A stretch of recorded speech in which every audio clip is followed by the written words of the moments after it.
কাকা, বলো ভাইপো। কাকা, তোমার একটা প্রশ্ন জিজ্ঞাসা করবো। তুমি যদি উত্তর দিতে পারো তাহলে তোমাকে দেবো 500 টাকা।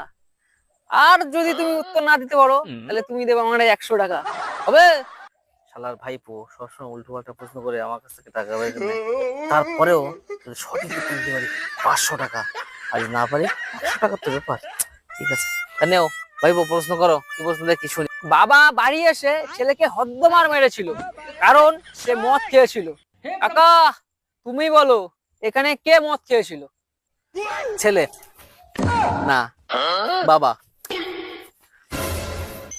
তেরিকা শালার ভাইপো, যদি বাপ বলি তো ছেলে বলবে, আর ছেলে বলি শালা বাপ বলবে। এইভাবে শালা প্রত্যেকবার শালা ঠকাই টাকা। শালা ভাইপো, তুই এইভাবে প্রত্যেকবারই ঠকাই আমার কাছ থেকে টাকা নিস। শালা তোর পাল্লায় পড়বো শালা, আর কোনোদিন শালা তোর পাল্লায় পড়বো না আমি শালা।